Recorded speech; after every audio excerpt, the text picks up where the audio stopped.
সেইদিনা মই মোৰ স্বামীৰ সৈতে বজাৰলৈ গৈছিলোঁ। বহুদিনৰ পৰা বজাৰলৈ যাব মন গৈ আছিল যদিও সময় পোৱা নাছিলোঁ। আজি দেওবাৰ, মানুহজনো ঘৰত আছে, গতিকে ব্ৰেকফাষ্ট কৰি আমি বজাৰলৈ আহিলোঁ। মাত্ৰ কিছুমান বস্তু চাই থাকোঁতে পিছফালৰ পৰা কোনোবাই মাত লগালে। মই পিছলৈ ঘূৰি চালোঁ আৰু হঠাৎ মোৰ ওচৰত এজন পাগল সাধু বাবাক দেখিলোঁ। তেওঁ মোৰ পৰা দান বৰঙণি বিচাৰি আশীৰ্বাদ দিবলৈ আৰম্ভ কৰাৰ আগতেই মই তেওঁক দান হিচাপে 100 টকীয়া নোট এখন দিলোঁ। টকা দিয়াৰ পিছত ঘূৰি অহাৰ লগে লগে তেওঁ মোৰ চাদৰখনত ধৰি ক'লে, "দেৱী, টকাখিনি ঘূৰাই লোৱা।" সাধু বাবাজনৰ এনে কথা শুনি মই বৰ আচহুৱা যেন অনুভৱ কৰিলোঁ। এইজনেই প্ৰথম সাধু বাবা হয় চাগৈ, যিয়ে নেকি পইচা ঘূৰাই দিছে। সাধু বাবাই ক'লে, "পইচাটো ৰাখি থোৱা।" মই ক'লোঁ, "কি হ'ল? আপুনি কোৱা পইচাটো ঘূৰাই দিছে।" তাৰ পাছত সাধু বাবাজনে আকৌ মোৰ চাদৰখনত ধৰি ক'লে, "তুমিতো সেইজনী ছোৱালীয়ে।" এই কথা শুনাৰ লগে লগে মই স্তম্ভিত হৈ পৰিলোঁ। তাৰ পিছত তেওঁ মোৰ ভৰি দুখনত ধৰি ক'লে, "দেৱী, মোক পইচা নালাগে, মোৰ গালত এতিয়াই চৰ মাৰা।" এইটো কথা কৈ তেওঁ নিজে নিজৰ গালত দুয়োখন হাতেৰে চৰ মাৰিবলৈ ধৰিলে। এইবোৰ দেখি মই বহুত ভয় খালোঁ আৰু লগে লগে স্বামীৰ হাতখন টানি ক'লোঁ, "হেমন্ত, ঘৰলৈ যাওঁ বলক।" তেওঁ মোক বুজাবলৈ চেষ্টা কৰিলে যে মই আহিছোঁ যেতিয়া মই মোৰ বজাৰ কৰি ঘৰলৈ যাব লাগে, কিন্তু মই সাজু নাছিলোঁ। মই বৰ ভয় খাইছিলোঁ, তাত থাকিব নোৱাৰিলোঁ আৰু শান্তিৰে বজাৰ কৰিবও নোৱাৰিলোঁ। গতিকে মই তেওঁক হাতত ধৰি লৈ গাড়ীত বহিলোঁ আৰু উভতি আহিলোঁ। পিছদিনা মই সেই পাগল সাধু বাবাৰ কথা ভাবি থাকোঁতে কাম কৰা বাইজনীয়ে আহি মোক ক'লে যে, "মেডাম, বাহিৰত কোনোবা এজন আহিছে আৰু তেওঁ আপোনাক লগ কৰিব বিচাৰিছে।" মোক লগ কৰিব আহিছে? কোন হয়? মই ক'লোঁ, "ব'লা চাওঁগৈ।" বাহিৰলৈ ওলাই অহাৰ লগে লগে এইটো দেখি মই স্তম্ভিত হৈ পৰিলোঁ যে সেই পাগল সাধু বাবাজন দুৱাৰত থিয় হৈ আছে। মই তৎক্ষণাত গেটখন বন্ধ কৰি লগে লগে ভিতৰলৈ দৌৰি আহিলোঁ। মই বহুত ভয় খাইছিলোঁ। মই ঘৰটোত অকলশৰীয়াকৈ থকাৰ কাৰণে চিন্তিত হৈ পৰিছিলোঁ। মই ভিতৰলৈ আহি শান্তিৰ হুমুনিয়া এটা লৈ ভাবিবলৈ ধৰিলোঁ, এইজন সাধু বাবাই কেনেকৈ মোৰ ঘৰ পালেহি আৰু কিয় মোৰ পিছা কৰি আছে। বহুত চিন্তা কৰিলোঁ, কিন্তু কোনো সিদ্ধান্তত উপনীত নহলোঁ। আবেলি হেমন্ত যেতিয়া ঘৰলৈ আহিল, তেতিয়া মই তেওঁক এই পাগল সাধু বাবাজনৰ বিষয়ে একো কোৱা নাছিলোঁ, কাৰণ তেওঁ ভাগৰুৱা হৈ আছিল আৰু তেওঁ মোৰ কথাত চিন্তিত হৈ পৰিলহেঁতেন। কিন্তু এতিয়া তেওঁ প্ৰতিদিনে মোৰ ঘৰৰ বাহিৰত ঘূৰি ফুৰিছিল আৰু কেতিয়াবা দুৱাৰত টোকৰ মাৰি কৈছিল, "বাবাৰ কথা শুনা।" কিন্তু মই গেট খোলা নাছিলোঁ। তেওঁৰ কথা শুনাটো দূৰৰে কথা আছিল। মই ভয়ত জীয়াই আছিলোঁ। এই ভয়ৰ বাবে মোৰ ৰাতিৰ টোপনি নোহোৱা হৈ গৈছিল। ৰাতি যদি কেনেবাকৈ চকু দুটা হঠাতে মেল খাই যায়, তেতিয়া আৰু মই আকৌ শুবলৈ চেষ্টা কৰি কৰি গোটেই ৰাতিটো উজাগৰে কটাবলগীয়া হয়। টোপনিৰ অভাৱৰ বাবে মোৰ দেহটো অসুস্থ হ'বলৈ ধৰিলে। বহুদিন এনেকৈ পাৰ হৈ গ'ল। মই ভাবি থাকোঁ যে এইজন সাধু বাবাই মোৰ লগত কি কথা পাতিব বিচাৰে। মইতো তেওঁক চিনিও নাপাওঁ। সেইদিনা মই প্ৰথমবাৰৰ বাবে তেওঁক বজাৰত দেখা পাইছিলোঁ। এদিন মই শান্তিত থাকিব নোৱাৰি মোৰ স্বামী হেমন্তক ক'লোঁ, "আপোনাৰ সেই সাধু বাবাজনৰ কথা মনত আছেনে?" "কোনজন সাধু বাবা?" হেমন্তই চাহ ঢুকি ক'লে। মই ক'লোঁ, "সেইদিনা বজাৰত লগ পোৱা জন যেন বহুত অদ্ভুত পাগল আছিল।" তেওঁ হাঁহি মাৰি ক'লে, "অ', সেইজন সাধু বাবা, যাৰ ভয়ত তুমি বজাৰ কৰা নাছিলা আৰু ঘৰলৈ উভতি আহিছিলা। তুমি এতিয়াও সেই সাধু বাবাজনক ভয় কৰি আছা নেকি? বহুদিন হ'ল দেখোন এই ঘটনা সংঘটিত হোৱা।" তেতিয়া মই তেওঁক ক'লোঁ যে সাধু বাবাই প্ৰতিদিনে আমাৰ ঘৰলৈ আহি বাৰে বাৰে কয় যে তেওঁ মোৰ লগত কথা পাতিব বিচাৰে। তেওঁ আচৰিত হৈ ক'লে, "এইটো এটা বহুত অদ্ভুত কথা। সেই সাধু বাবাই তোমাৰ লগত কিয় কথা পাতিব বিচাৰিছে?" মই ক'লোঁ, "সেইটোৱেতো ময়ো ভাবি আছোঁ যে তেওঁৰ মোৰ লগত কি কথা থাকিব পাৰে।" তাৰ পাছত এদিন হেমন্তৰ উপস্থিতিত মই সেই সাধু বাবাজনক ভিতৰলৈ মাতিলোঁ। যেতিয়া তেওঁ ভিতৰলৈ আহিল, তেতিয়া তৎক্ষণাত মোৰ চকু সেই সাধু বাবাজনৰ কাপোৰত লুকাই থকা হাতখনৰ ওপৰত পৰিল। তেওঁৰ হাতত থকা সেই বস্তুটো দেখি মোৰ গাৰ নোম শিয়ৰি আহিল। গতিকে কাহিনীটো আৰম্ভ হৈছে মোৰ কলেজীয়া দিনৰ পৰা। মই এগৰাকী অতি সহজ সৰল আৰু সাধাৰণ ছোৱালী আছিলোঁ। এই পৃথিৱীত ভাল বেয়াৰ একো চিনাকি নাছিল। পৃথিৱীত কি হৈ আছে মই একো গম পোৱা নাছিলোঁ আৰু মোৰ এইবোৰৰ প্ৰতি কোনো আগ্ৰহো নাছিল। মই আনন্দত দিন পাৰ কৰিছিলোঁ। কলেজৰ পৰা পোনে পোনে ঘৰলৈ আহিছিলোঁ আৰু ঘৰৰ পৰা চিধাই কলেজলৈ গৈছিলোঁ। ঘৰলৈ অহাৰ পিছত ৰাতিৰ আহাৰ খোৱাৰ পিছত শুইছিলোঁ। কেতিয়াবা ৰাতিৰ আহাৰ ৰান্ধি মাক সহায় কৰিছিলোঁ। আমি আছিলোঁ মাত্ৰ দুজনী বাই ভনীয়েক আৰু মই সৰু আছিলোঁ। মোৰ বাৰ এংগেজমেণ্ট হৈছিল আৰু তাইৰ ৫-৬ মাহৰ পিছত বিয়া আছিল। মই ইমান ভাল ছাত্ৰী নাছিলোঁ, কিন্তু মোৰ মা-দেউতাই মোক পঢ়াব বিচাৰিছিল, সেয়ে কষ্ট কৰি পাছ কৰিছিলোঁ।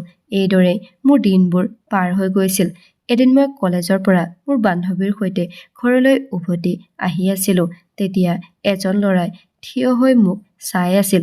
ময়ো তাক দেখি নেদেখাৰ ভাও জুৰি গুচি আহিলোঁ। পিছদিনা আকৌ সেই ল'ৰাটোৱে ৰাস্তাত থিয় হৈ থকা দেখা পালোঁ। মই দেখিলোঁ যে সি দেখাত ভালেই আছিল আৰু মোৰ ফালে চাই সি হাঁহি আছিল। এতিয়া সেই ল'ৰাটোৱে প্ৰতিদিনে থিয় হৈ মোৰ ফালে চাই চাই হাঁহি থকা দেখোঁ। মোৰো তাক দেখা পোৱাটো অভ্যাসত পৰিণত হৈছিল। সি মোক একো নকয়, কাৰণ মোৰ বান্ধৱীবোৰ মোৰ লগত থাকিছিল। এদিন কলেজত মোৰ জ্বৰ হোৱাৰ বাবে সোনকালে ঘৰলৈ গুচি আহিলোঁ। আমাৰ ঘৰটো কলেজৰ পৰা বেছি দূৰৈত নহয় বাবে খোজকাঢ়ি অহা-যোৱা কৰিছিলোঁ। কলেজৰ পৰা অলপ দূৰৈত সেই ল'ৰাটো থিয় হৈ থকা দেখিলোঁ। মই আগবাঢ়ি গৈ থাকিলোঁ। মোক অকলে অহা দেখি সি মোক ৰ'বলৈ দিলে আৰু ক'লে, "শুনা।" তাৰ কথা শুনি মই ৰৈ দিলোঁ। মোৰ হৃদয়খন জোৰ জোৰকৈ কঁপিবলৈ ধৰিলে। মই সাহস গোটাই ক'লোঁ, "কি হ'ল আৰু কোন হয় তুমি? আৰু কিয় প্ৰতিদিনে বাটত থিয় হৈ মোক চাই থাকা?" সি হাঁহিলে আৰু ক'লে, "তোমাৰ বাবে।" তাৰ কথা শুনি মই ভয় খাই গ'লোঁ। সি মোৰ চকুত হৈ ক'বলৈ ধৰিলে যে, "মই তোমাক ভাল পাওঁ। মই তোমাৰ অবিহনে থাকিব নোৱাৰোঁ। তোমাক বহুত ভাল পাওঁ, নেনা।" মই আচৰিত হৈছিলোঁ। সিটো মোৰ নামটোও জানিছিল। মোৰ হাত-ভৰিবোৰ কঁপিবলৈ ধৰিলে। মই তাক সুধিলোঁ যে, "তুমি মোৰ নামটো কেনেকৈ জানা?" তেতিয়া সি ক'লে, "নামটো জনাটো কি কঠিন কাম। মইতো তোমাৰ ঘৰৰ ঠিকনাটোও জানো।" এই কথা শুনি মই থতমত খালোঁ। ভয়ে ভয়ে সুধিলোঁ, "তুমি কি বিচাৰিছা?" সি ক'লে, "মই কেৱল তোমাক বিচাৰোঁ। তোমাক দেখাৰ পৰাই মোৰ টোপনি হেৰাই গৈছে, শান্তি হেৰাই গৈছে আৰু মই বিচাৰোঁ তুমি মোৰ প্ৰেমক মৰমেৰে আঁকোৱালি লোৱা।" এইটো কথা শুনাৰ পিছত মই তাত ৰৈ নাথাকিলোঁ, যাতে কোনোৱে নেদেখক। মই খোজ কাঢ়িবলৈ ধৰিলোঁ। সি মোক মাতি আছিল, কিন্তু মই দৌৰি দৌৰি ঘৰ পালোহি। ঘৰ পোৱাৰ পিছত মই ঔষধ খাই শুই গ'লোঁ। ৰাতি মোৰ জ্বৰটো অলপ ভাল হ'ল। তেতিয়া মই সেই ল'ৰাটোৰ কথাকে ভাবিবলৈ ধৰিলোঁ। সি তাৰ নামটো বিবেক বুলি কৈছিল। তাৰ কথা ভাবি মোৰ হৃদয়খন জোৰ জোৰকৈ কঁপিবলৈ ধৰিলে। এইটো প্ৰথমবাৰ হৈছিল যে ল'ৰা এটাই মোৰ প্ৰতি ইমান আগ্ৰহ প্ৰকাশ কৰিছিল।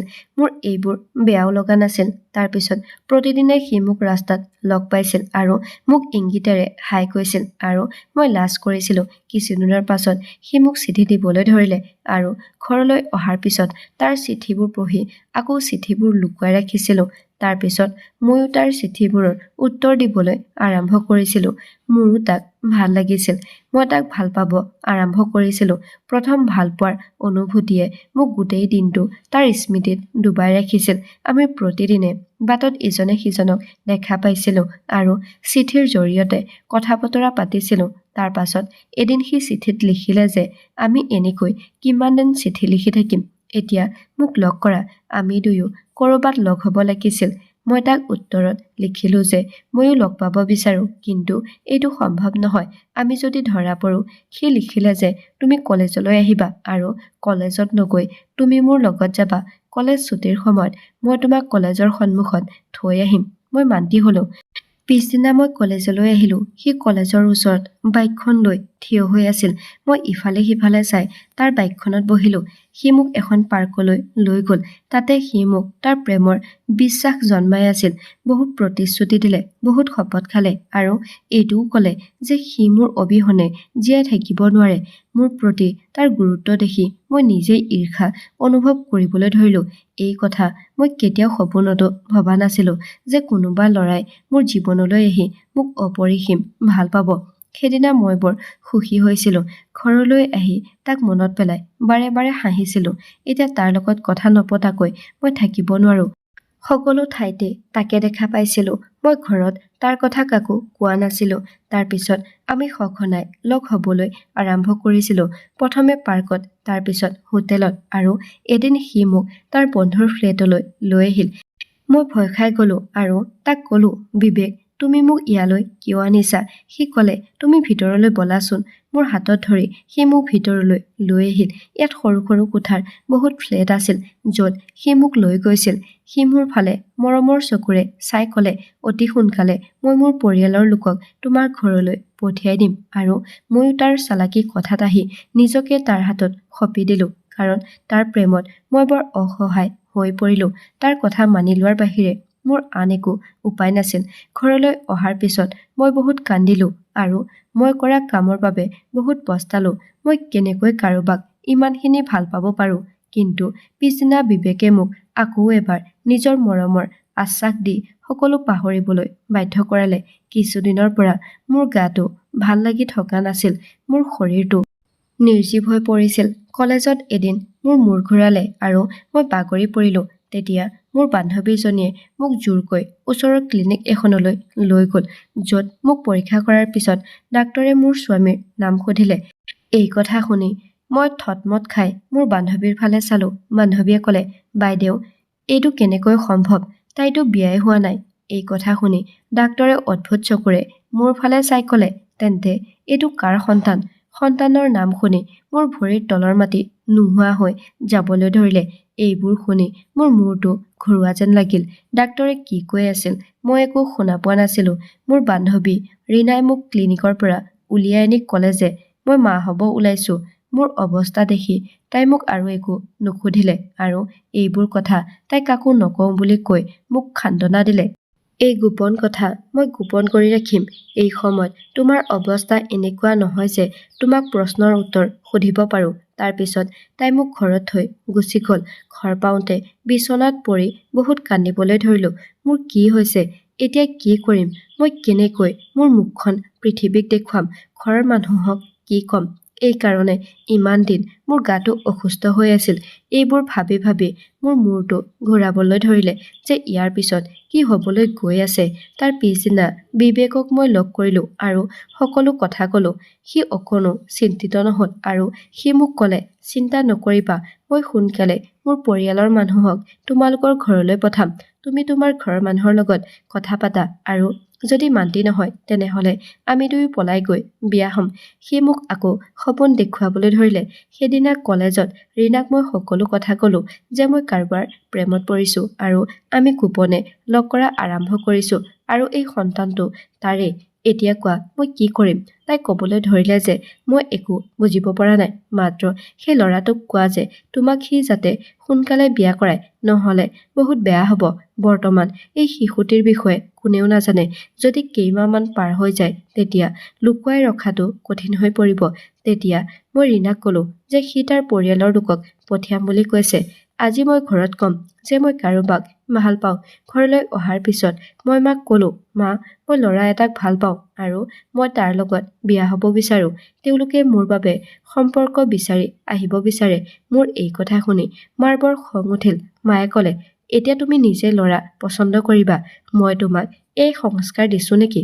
সাৱধান, যদি তাৰ পৰা কোনোবা আহে এতিয়াই তেওঁলোকক আহিবলৈ মানা কৰা। এতিয়া তুমি আৰু পঢ়া শুনা কৰিব লাগিব। বিয়াৰ জেমেলাত এতিয়াই পৰিব নালাগে। সময় আহিলে আমি তোমাৰ বাবে এটা ভাল সম্পৰ্ক বিচাৰি বিয়া কৰাই দিম। যেতিয়া মই কিবা এটা ক'বলৈ মুখ মেলিলোঁ তেতিয়া মায়ে ক'লে, এতিয়া আৰু মই একো কথা শুনিব নিবিচাৰোঁ। মায়ে মোৰ একো কথা শুনিব বিচৰা নাছিল। এতিয়া মই কি কৰিম? পিছদিনা বিবেকক এই বিষয়ে কওঁতে সি ভাবিলে আৰু ক'লে, এতিয়া পলাই যোৱাৰ বাহিৰে আন কোনো ৰাস্তা নাই। তুমি গৰ্ভৱতী যদি নহ'লা হয় তেন্তে মই অপেক্ষা কৰিলোহেঁতেন, কিন্তু এতিয়া এনে পৰিস্থিতিত কোৰ্ট মেৰেজেই এই সমস্যাৰ একমাত্ৰ সমাধান। তুমি এনেকুৱা কৰা যে আজি তোমাৰ প্ৰয়োজনীয় কাপোৰ কিছুমান লৈ সাজু হৈ থাকিবা। আমি ৰাতি দুয়ো পলাই যাম আৰু ৰাতিপুৱা কোৰ্ট মেৰেজ কৰিম। তাৰ কথাত মই একমত হ'লোঁ। নহ'লে মই কি কৰিম? বাধ্যতা যে মোৰ ভাগ্য হৈ পৰিছিল। সেইদিনা ৰাতি মোৰ গুৰুত্বপূৰ্ণ বস্তুবোৰ সৰু বেগ এটাত ভৰাই সকলো টোপনি যোৱালৈ অপেক্ষা কৰিবলৈ ধৰিলোঁ। সকলো টোপনি যোৱাত মই সাহস গোটাই বেগটো তুলি লৈ মনে মনে ঘৰৰ পৰা ওলাই আহিলোঁ। বাটত বিবেকে মোৰ বাবে বাইক এখন লৈ ৰৈ আছিল। মই তাৰ বাইকখনত বহিলোঁ আৰু তাৰ লগত পলাই আহিলোঁ। আমি বহু দূৰ অহাৰ পিছত বিবেকে এটা বিল্ডিঙৰ ওচৰত বাইকখন ৰখাই মোক ভিতৰলৈ আহিবলৈ ক'লে। মই সুধিলোঁ, এইটো কাৰ ঘৰ? সি এইটো তাৰ বন্ধুৰ ঘৰ বুলি ক'লে আৰু আমি আজি ৰাতি ইয়াতে থাকিম। মই সংকোচ কৰি ভিতৰলৈ সোমাই গ'লো। তাত আন ছোৱালীৰ লগতে পুৰুষো উপস্থিত আছিল। কৰিডৰবোৰ পাৰ হৈ যোৱাৰ পিছত সি মোক ড্ৰয়িং ৰুমৰ দৰে এটা কোঠালৈ লৈ আহিছিল আৰু তাতে এগৰাকী বয়সস্থ মহিলাই বিচনাত বহি তামোল খাই আছিল। তেওঁ ক'লে, বিবেক, লৈ আহিলা ছোৱালীজনীক? সি মোৰ ফালে বেয়া দৃষ্টিৰে চাই ক'লে, বহুত ভাল ছোৱালী, এতিয়া মোক মোৰ পইচা দিয়া, মোৰ দেৰি হৈছে। মই বহুত আচৰিত আৰু চিন্তিত হৈ থিয় হৈ আছিলোঁ। এবাৰ যদি মই মানুহগৰাকীলৈ চাইছিলোঁ, আন এবাৰ আকৌ বিবেকলৈ, যিয়ে নেকি সেই মানুহজনীৰ পৰা পইচা লৈ আছিল। মই চিঞৰি ক'লোঁ, বিবেক, এই সকলোবোৰ কি আৰু কিহৰ বাবে তুমি এই মহিলাগৰাকীৰ পৰা পইচা লৈছা? বিবেকে পইচাখিনি লৈ একো নোকোৱাকৈয়ে আঁতৰি গ'ল। মই তাৰ পিছে পিছে দৌৰি যাওঁতে এজন মানুহে মোক ধৰি ৰাখিলে। মহিলাগৰাকীয়ে বহা ঠাইৰ পৰা উঠি ক'লে, সি তোমাক বিক্ৰী কৰিবলৈ আহিছিল। এই কথা শুনি মোৰ মুখখন সেতা হৈ পৰিল। মহিলাগৰাকীয়ে ক'লে, সি তোমাক মোৰ লগত চুক্তি কৰিছে আৰু এতিয়া তুমি মোৰ বেশ্যালয়ৰ সৌন্দৰ্য। এতিয়া মই যি ক'ম তুমি তাকে কৰিব লাগিব। তেওঁৰ কথা শুনি মোৰ এনে লাগিল বিবেকে যেন মোৰ মূৰত এটা বোমা ফুটাই থৈ গ'ল। মই চিঞৰিবলৈ ধৰিলোঁ, মোক এৰি নাযাবা, মই ইয়াত নাথাকোঁ। কিন্তু সি মোৰ একো কথা নুশুনি গুচি গ'ল। তেওঁলোকে মোক এটা কোঠাত বন্দী কৰি ৰাখিলে, য'ত চিঞৰি চিঞৰি কান্দি কান্দি মোৰ অৱস্থা বেয়া হৈ গ'ল। বিবেকে মোক প্ৰেমৰ জালত পেলালে আৰু মোক বিশ্বাসঘাতকতা কৰিলে। এগৰাকী মহিলাই কৈ আছিল যে সি আগতেও দুজনী ছোৱালীক ইয়াত বিক্ৰী কৰি থৈ গৈছে আৰু এতিয়া ময়ো তাৰ বিশ্বাসঘাতকতাৰ বলি হৈছিলোঁ। তাৰ লগতে মই মোৰ সন্মানো হেৰুৱাই পেলাইছিলোঁ আৰু এতিয়া বেশ্যালয়ৰ জীৱন, এই লেতেৰাত মই জীয়াই থাকিব নোৱাৰোঁ। দুৱাৰত জোৰেৰে টোকৰ মাৰি মাত দিলোঁ, মোক যাবলৈ দিয়ক। কিন্তু সেই মানুহবোৰৰ এনেকৈ চিঞৰি চিঞৰি মাতি থকা শুনা অভ্যাস আছিল আৰু মোৰ কথা কোনেও নুশুনিলে। ভাগৰুৱা হৈ হাৰ মানি মই নিমাত হৈ থাকিলোঁ। সেই মহিলাগৰাকীৰ বিশেষ মানুহ আৰু ছোৱালীবোৰৰ দালাল, যাৰ নাম বীৰেন আছিল, সি মোক প্ৰতিদিনে খাদ্য পানী দি বুজাই দিছিল যে মোনাবাইৰ কথা মানি লোৱা। সি মোক কেতিয়াবা কেতিয়াবা মাৰপিট কৰিছিল। আজিও সি মোৰ বাবে খাদ্য আনিছিল। মই মনে মনে ভাতকেইটা খালোঁ আৰু তাক ক'লোঁ যে মোক ওলাই যাবলৈ দিয়ক, ইয়াত মই উশাহ ল'ব পৰা নাই। আপোনালোকে যি বিচাৰে মই তাকে কৰিম। মোৰ এই কথা শুনি সি বহুত সুখী হ'ল আৰু মোক বাহিৰলৈ ওলাই লৈ আনিলে। মোনাবাই মোক দেখি বৰ সুখী হৈছিল। লীলা নামৰ ছোৱালী এজনীক মাতি ক'লে যে নেনাৰ মুখৰ চেহেৰাটো অলপ ভাল কৰা আৰু সকলো শিকাই দিয়া। তাই খোৱা বোৱাৰ যত্ন ল'বা, কাৰণ তাই গৰ্ভৱতী।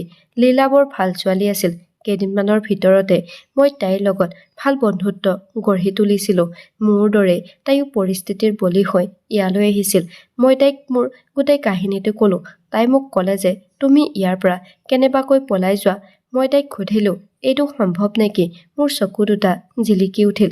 তাই মোক প্ৰতিশ্ৰুতি দিছিল যে তাই মোক এই বেশ্যালয়ত তাইৰ দৰে বজৰুৱা মহিলা হ'বলৈ নিদিয়ে।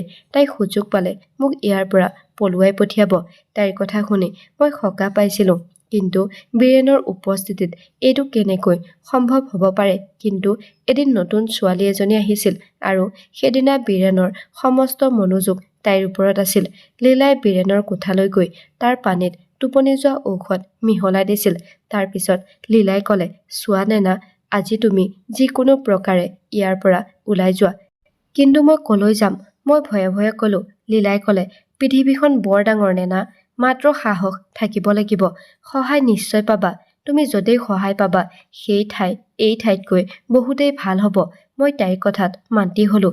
এইখন সেই ঠাই য'ত ৰাতি দিন হয় আৰু ৰাতিপুৱা সকলোৱে ভাগৰি পৰে আৰু কেইঘণ্টামানলৈ শুই থাকে। ৰাতি ইয়াৰ পৰা ওলাই যোৱাটো অসম্ভৱ আছিল। গতিকে সকলো শুই থকাৰ সময়ত ৰাতিপুৱা সোনকালে লীলাই মোক ইয়াৰ পৰা উলিয়াই পঠিওৱাৰ পৰিকল্পনা কৰিলে। মই মোৰ কাপোৰৰ বেগটো তুলি লৈ লীলাৰ সৈতে মনে মনে গেটলৈ আহিলোঁ। ইফালে সিফালে চাই লীলাই তলাটো খুলিলে আৰু মোক সাবটি ধৰি ইয়াৰ পৰা ওলাই যাবলৈ ক'লে। মই ক'লোঁ, লীলা, তোমাৰ এই সহায় মই গোটেই জীৱন কেতিয়াও পাহৰিব নোৱাৰোঁ। ভগৱানে নিশ্চয় তোমাক ইয়াৰ বাবে উপহাৰ দিব। এই কথা কৈ মই তাৰ পৰা ওলাই আহিলোঁ। লীলাই আকৌ তলাটো মাৰি দিলে। লীলাই মোক অলপ পইচা দিলে আৰু ক'লে যে এইখিনি লৈ যোৱা, তোমাৰ কামত আহিব। মই আৰু ঘৰলৈ এতিয়া যাব নোৱাৰোঁ। সেইকাৰণে প্ৰথমে ৰিক্সাত উঠি ডাক্তৰৰ ক্লিনিকত উপস্থিত হ'লোঁ। কেইঘণ্টামানৰ পাছত ডাক্তৰ বাইদেউ তেওঁৰ ক্লিনিকলৈ আহিলে। মোক দেখি তেওঁ মোক চিনি পালে। মই তেওঁক ক'লো যে মই গৰ্ভপাতৰ বাবে আহিছোঁ। মোৰ সকলো কথা শুনি তেওঁ মোক ক'লে যে এই গৰ্ভপাতৰ অপৰাধ মই কৰিব নোৱাৰোঁ। তেওঁ মোক তেওঁৰ লগত নিজৰ ঘৰলৈ লৈ গ'ল। তেওঁ বহুত সহজ সৰল স্বভাৱৰ মহিলা আছিল। মোৰ বহুত যত্ন লৈছিল আৰু সকলো জানিও তেওঁ নিজৰ সৰু ভাইক হেমন্তৰ লগত মোক বিয়া কৰাই দিলে আৰু ক'লে যে হেমন্তক তুমি তোমাৰ অতীতৰ বিষয়ে কেতিয়াও একো নক'বা, মই সকলো চম্ভালি ল'ম। মই বৰ সুখী হৈছিলোঁ। হেমন্তক এই বিষয়ে মই একো কোৱা নাছিলোঁ, আনকি এইটোও কোৱা নাছিলোঁ যে এই সন্তানটো তেওঁৰ নহয়। তেওঁৰ মতে মই 7 মাহত এটা সন্তান জন্ম দিছিলোঁ। তেওঁ এজন বহুত ভাল মানুহ আছিল আৰু মোক বহুত ভাল পাইছিল। মোৰ ল'ৰাৰ যেতিয়া এবছৰ হৈ গৈছিল তেতিয়া সেইদিনা মই ভাবিলোঁ যে এই সাধু বাবাজনক হেমন্তৰ উপস্থিতিত মাতি অনাটো উচিত হ'ব।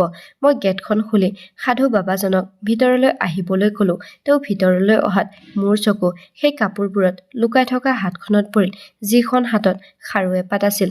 এই একেপাত খাৰু মই বীৰেনৰ হাতত দেখিছিলোঁ। এইবোৰ দেখি মোৰ হৃদয়খন যেন কঁপিবলৈ বন্ধ হৈ গ'ল তেনে লাগিল। সি কোনো সাধু বাবা নাছিল। সাধু বাবাৰ ভেষত বীৰেন আছিল। হেমন্তই তাক সুধিলে যে তুমি মোৰ ঘৰলৈ কিয় আহি থাকা আৰু কি ক'ব বিচাৰিছা? বীৰেনে মোৰ ফালে চাই ক'লে মোক সহায় লাগে। তাৰ কথাত মোৰ ঘাম ওলাই আহিছিল। বীৰেনে হেমন্তক মোৰ অতীতৰ সকলো কথা ক'বলৈ ওলাইছিল। তেনেতে হেমন্তই ক'লে কেনেধৰণৰ সহায় লাগে তোমাক? আৰু মই মোৰ কপালৰ পৰা ওলোৱা ঘাম মচি আছিলোঁ। সি ক'লে মই বৰ দুখীয়া ছাৰ, মোক কিবা এটা কামত নিয়োগ কৰক। হেমন্তই অলপ পইচা দি পঠিয়াই দিলে আৰু ক'লে যে কাম থাকিলে নিশ্চয় তোমাক খবৰ দিম। তাৰ পাছত হেমন্তক কামলৈ ওলাই যোৱাৰ পিছত মই গেটখন খুলি সুধিলোঁ যে সি কিয় মোৰ পিছত লাগি আছে। সি ক'লে যে তুমি পলাই অহাৰ বাবে মোক মালিকে বেশ্যালয়ৰ পৰা উলিয়াই দিলে আৰু মই ইমান দিনে এই সাধু বাবাৰ ভেষত তোমাক বিচাৰি ফুৰিছোঁ। এই সকলোবোৰ তোমাৰ কাৰণেই হ'ল। এতিয়া মোক পইচা লাগে। মই তাক অলপ পইচা দিলোঁ, কিন্তু প্ৰতিবাৰে সি পুনৰ পইচা বিচাৰি মোৰ ওচৰলৈ আহে। মই বহুবাৰ তাক পইচা দিছিলোঁ আৰু যদি তাক পইচা নিদিলোহেঁতেন তেন্তে সি সকলো কথা হেমন্তক ক'লেহেঁতেন। মই ভাবি আছিলোঁ যে তাৰ পৰা কেনেকৈ মুক্তি পাম। তাক হত্যা কৰাৰ বাহিৰে মোৰ মনলৈ আন একো উপায় অহা নাছিল, কিন্তু মই এইবোৰ কৰিব নোৱাৰিলোঁ। মই ভাবিলোঁ যে এতিয়া মই তাৰ ব্লেকমেইলিঙৰ বলি নহওঁ আৰু তাৰ পিছত মই তাক পইচা নিদিয়াত সি মোক ভাবুকি দি থাকিল। কিন্তু এতিয়া মই তাৰ ভয়ৰ পৰা ওলাই আহিছিলোঁ যে মই কিমান দিন তাৰ ভয়ত জীয়াই থাকিম। পিছদিনা সি আকৌ আহি মোক ক'লে যে মই হেমন্তক সকলো কথা ক'লোঁ যে তুমি আগতে কি আছিলা। এই কথা শুনি মই কঁপি উঠিলোঁ। সি ক'লে মই মোৰ প্ৰতিশোধ লৈছোঁ, এতিয়া কি কৰিবা? সি হাঁহিবলৈ ধৰিলে। ঠিক সেই মুহূৰ্ততে হেমন্তই পুলিচক লৈ আমাৰ ঘৰত উপস্থিত হ'ল আৰু পুলিচে বীৰেনক গ্ৰেপ্তাৰ কৰিলে আৰু হেমন্ত মোৰ লগত ঘৰৰ ভিতৰলৈ আহিল। ভিতৰলৈ আহি মই মূৰটো তলমূৰ কৰি চকীখনত বহিলোঁ। তেওঁ মোৰ ফালে চাই থাকিল আৰু তাৰ পিছত ক'লে নেনা, এই সকলোবোৰ কথা মই প্ৰথম দিনাৰ পৰাই জানো। এই কথা শুনি মই মূৰটো ওপৰলৈ তুলিলোঁ। তেওঁ ক'লে মোৰ বাইদেৱে মোক সকলো কথা কৈছিল। মোৰ তোমাক ভাল লাগিল। তুমি এগৰাকী ভাল ছোৱালী। তোমাৰ লগত বহুত অন্যায় হৈছিল, কিন্তু তাৰ বাবে মই তোমাক কিয় শাস্তি দিম? সেই সময়ত তুমি অতি সহজ সৰল আছিলা। ভাল জীৱন যাপন কৰাৰ সম্পূৰ্ণ অধিকাৰ আছিল। তোমাৰ অতীতৰ প্ৰতি মোৰ অকণো অসুবিধা নাই। তুমি এজনী ভাল জীৱন সংগী বুলি প্ৰমাণ কৰিছা। মই তোমাক বহুত ভাল পাওঁ। মাত্ৰ এইটো কথা সদায় মনত ৰাখিবা আৰু সদায় মোৰ লগত থাকিবা। হেমন্তৰ কথা শুনি মই তেওঁৰ ওচৰত ঋণী হৈ পৰিলোঁ। তেওঁৰ সহায়, তেওঁৰ মৰমৰ বাবে মোৰ কিছুমান ভাল কামৰ পুৰস্কাৰ আছিল হয়তো, যিটো মই মনত পেলাব পৰা নাছিলোঁ। তেওঁক যিমানেই ধন্যবাদ দিওঁ সিমানেই কম হ'ব। মই শান্তিৰ হুমুনিয়া এটা লৈ হেমন্তৰ ফালে চাই ভাবিলোঁ আজিও এই বায়েক ভায়েকৰ দৰে এনে ভাল মহান মানুহ পৃথিৱীত আছে, কিন্তু ইমান মহান মানুহ সকলোৱে নাপায়। কিন্তু মোৰ ভাগ্য ভাল যে মই সময়ৰ উজতি হোৱাৰ পৰা বাচিছোঁ। কিন্তু সেই সকলো ছোৱালীকে অনুৰোধ কৰিছোঁ যে যৌৱনত এনেকুৱা কোনো ভুল নকৰিব, যাৰ বাবে আপোনালোকৰ পিতৃ মাতৃয়ে লাজতে মূৰ দোৱাব লগা হয় আৰু আপোনালোকে গোটেই জীৱন বদনামত লজ্জাজনক হৈ থাকিব লগা হয়।